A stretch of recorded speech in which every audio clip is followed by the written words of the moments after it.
Hello and welcome to the Cyberden, your weekly dose of tech and games. I, Jake, will be chatting with professional voice actor and photographer John Dick, better known as the voice of the one-man army Serious Sam. Thanks for coming, mate. Hey, glad to be here. Glad to be here. Yeah, you're upselling me a bit much. Calling me professional is a bit a bit of a stretch.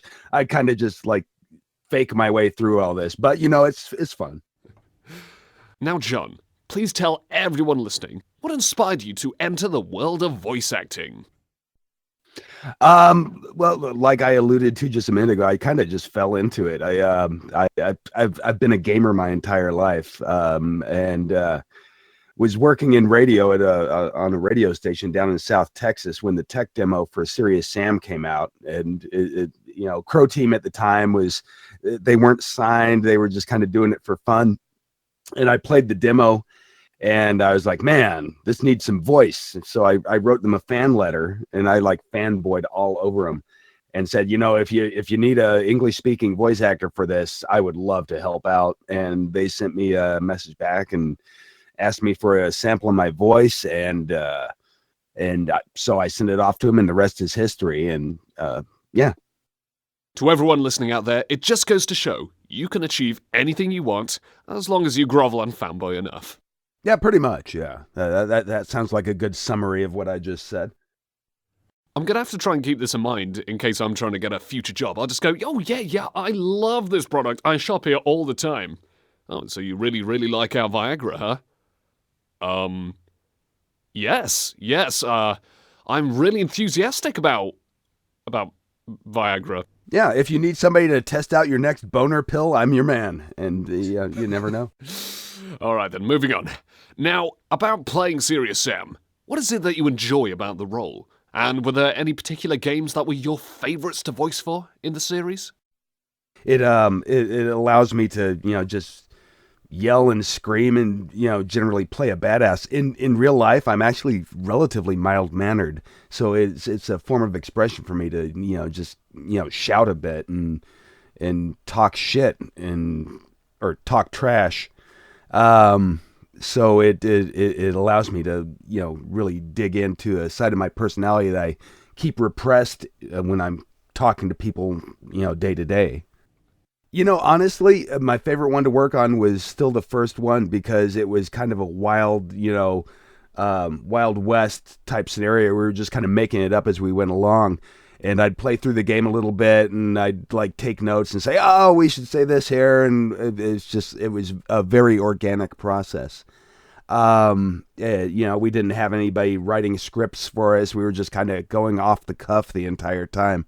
So it was really a hoot to work on that one.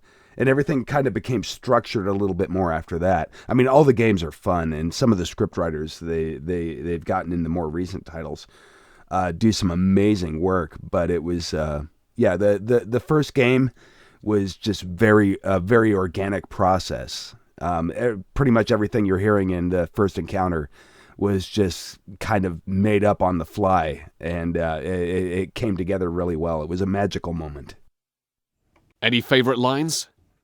Oh God, I think it was in second encounter, the bit where you first encountered the cold levels. Where there was a line, what was it? Man, it's cold. My nipples feel like pencil erasers. That one was completely off the cuff. And as soon as I said it, I just laughed like a madman right afterwards. And it was well received too. So I think that's probably one of my more favorite lines. Mind if you do that bit in character? Man, it's cold. My nipples feel like pencil erasers. Thank you very much. My pleasure. Keep in mind though, in the games they do audio processing, and they pitch shift my voice down a little bit, equalize it. So it probably won't come across in this interview exactly as it does in the game, but You got your point across about your nipples. That's the main thing. I love my nipples. I love them too. Yeah, if I ever come over to England again, I'll have to show them to you. They're no. Yeah, I can imagine about 50 or 100 people who are checking this out are thinking, okay, this is a bit weird. I'm just going to unsubscribe, block, never talk to Jake the Voice ever again. This is getting a little freaky. We don't want to hear about his nipples. Yeah. What are your go-to weapons in the Serious Sam series? Oh, my favorite is like by far the shotgun. I love the shotgun. It feels so meaty, and you're able to like kill a wide swath of enemies, and then and like playing shotgun bullfighting with the werbulls is just like, yeah, no, that just is a very satisfying feeling. Beyond that, probably the cannon would be my second favorite. Just, watching this huge cannonball roll over tons of enemies, that's just really gratifying. Thing is, Serious Sam is a tough dude. No doubt about it. You don't want to mess with the guy. He's taken quite a few pot shots at another pretty tough dude by the name of Duke Nukem. Now, Sam's made quite a few jokes at Duke's expense, mostly making fun of the long wait for Duke Nukem Forever, the game stuck in development hell for 15 years. It seems that in the latest port of Duke Nukem 3D, the 20th Anniversary Edition World Tour, it seems Duke has made a witty quip back at Sam. So I'm guessing you've heard about that little Easter egg? Oh yeah, no, of course. I mean, I'm friends with John St. John on Facebook, and I mean, it's all just poking fun at each other, in a friendly manner. And I mean, mad respect for the Duke Nukem franchise. I mean, that's kind of, I mean, that game, Duke Nukem 3D specifically, is one of the reasons that I wanted to get into voice acting, just because he did such a phenomenal job with it. So I have nothing but respect for the man, and his work ethic is just like so much more than mine. I mean, he dedicates himself to the voice acting. I just kind of do it, on the fly as kind of a diversion. I'm very much a scatterbrain as far as the voice acting goes. But yeah, John St. John, he is an epic individual, and he really puts himself into his work. A quick reminder to all my lovely listeners out there, yes, I have interviewed John St. John. Check out my YouTube channel. The interview's somewhere around there. I'll have to check that one out. I haven't heard that one. Yeah, I'm going to have to send that one to you too soon. But anyway, I'm guessing you'd be pretty much over the moon if Serious Sam and Duke Nukem could combine forces in a new game. That would be pretty cool, wouldn't it? Oh, I think that would be amazing. And, I mean, it could happen. Strangely enough, Serious Sam starred in a DLC for the puzzle game The Talos Principle, replacing the godlike entity Elohim or Elohim, whatever his name is, I don't care, replacing that godlike entity with Sam's voice. I'm guessing you were up for this totally juxtaposing role? Oh yeah, no, it was fantastic. Roman Crow Team, they reached out to me, and we went through quite a few script revisions on that, trying to get everything right. But it took a while to get together, but it was a very gratifying project, and I love how it turned out. I loved the results. And they did a great job on that too. Oh my God! Anybody listening, if you haven't played Talos yet, do it. It's not fast paced like Serious Sam, but it makes you think in new ways. It's been compared to a combination of Portal and Myst, I think, which I can't argue with that. That it's a very good description of it. Now, Serious Sam aside, are there any other voice acting projects you took part in that you especially enjoyed? I do a lot of work with indie developers. I mean, I'm really very, very much a fan of the indie games community. So I mean, people throw projects in my lap from time to time that are out there or fun. Sometimes they work well, sometimes they don't. There was one game, what was it?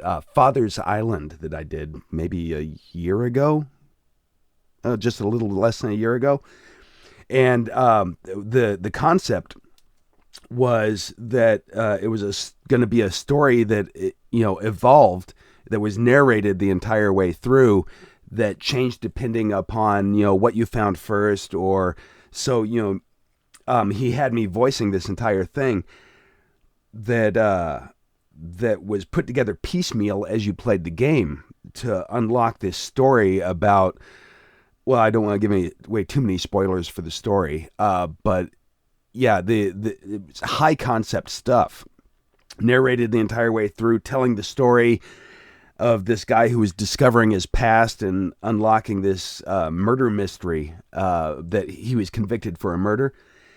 And so, yeah, no, epic story, epic concept. But when it came together, the game was kind of, I don't know, a bit of a disaster. It didn't come together as well as you had hoped, but it was still a fun project to work on. But yeah, the entire game just kind of fell flat.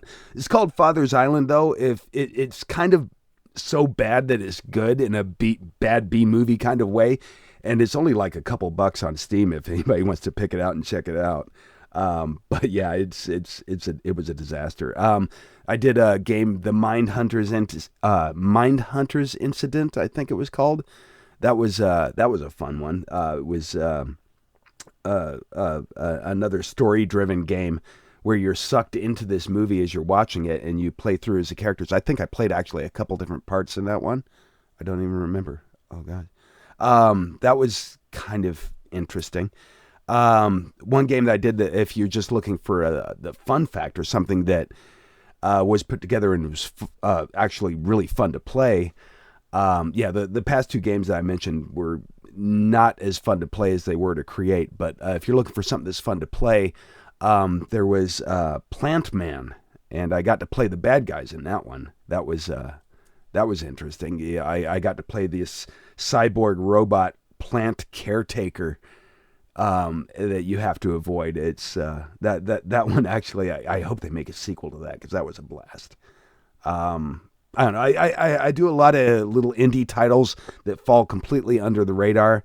But you know, that's how Serious Sam started out. It was just an indie title that kind of just blew up. So I keep hoping that that all these little projects that I work on, one of them will explode and become something. But nothing's gained the critical success of Serious Sam yet. But we'll see. You never know. A quick reminder to all you indie developers out there, that's another voice actor who would love to do some more work for you. What was his name? Jake the something? Something the voice? What was it? Look at you trying to do a little shameless plug for yourself there. What would you say are some of your favorite games out there? Oh God, it's constantly changing. I'm very, very short attention span, so I'm always like hopping from game to game. I never complete anything. It's awful. Well, every once in a while, a game will suck me in enough to complete. But let's see. Obviously, I've been playing the beta of Bogus Detour a lot lately. That game is just like crack. Oh my God! When that game drops, you guys are gonna just like love it. Oh, it's a beautiful thing. But outside of stuff that I've been working on personally, let's see. Just went through a past few days. Just played through Saints Row: Get Out of Hell again. It's a really short little game, so it's easy for me to complete it. I just completed it again. Just downloaded Super Hot and played that a bit this morning. That's a really interesting concept. If you guys want to take a look at it, it's the gameplay time only progresses forward when you're actually moving. So you can sit there and think about your strategy, and it's a first-person shooter.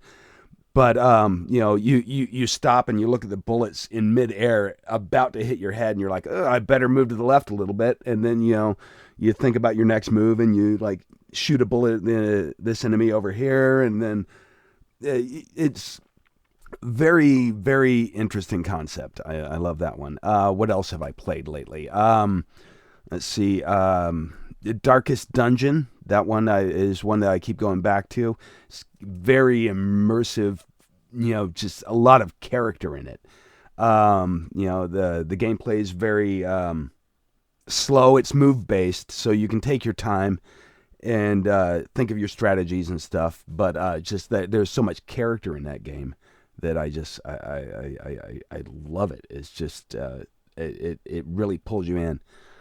What else have I been playing? Witcher 3. That's a fun one. I've been getting into that. Just went through a phase where I started playing through the Assassin's Creed games. Like I said, I jump around from game to game pretty frequently. So, what about favorite soundtracks? God, it's gonna sound like I'm doing a shameless plug here, but the Serious Sam, I know, I totally like I am not like doing a shameless plug here. I am just blown away by the work that Damgen does on the Serious Sam games. The soundtracks on those games are just phenomenal. Of the games I mentioned earlier, the Saints Row games, they put a lot of care into their soundtrack. Like Saints Row 4, the soundtrack to that game just like phenomenal. I mean, and they're using commercial music, but just whoever picked out the music that they use on that, it just did a great job. But you're probably looking for composers. Skyrim is always a good one. Oh, there was a fun game that came out, oh God, about a year and a half ago. I believe Will Bedford was the composer. It was Tiny Keep. That's a randomly generated RPG. It's kind of a short game, but it's like insanely difficult. It just like it pushes you to your limit. But the guy that did the soundtrack on that one, just phenomenal job. Oh my God, he did a great job on that one. Now, when you're not voice acting, you like to do your fair share of DJing and photography. Could you tell us a little bit more about that?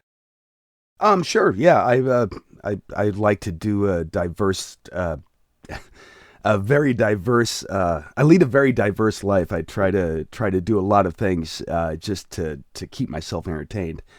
Short attention span and all that. I'm a DJ at both strip clubs and I do weddings. So I catch the bachelor party and then have to try not to like look the groom in the eye when I do their wedding the next day.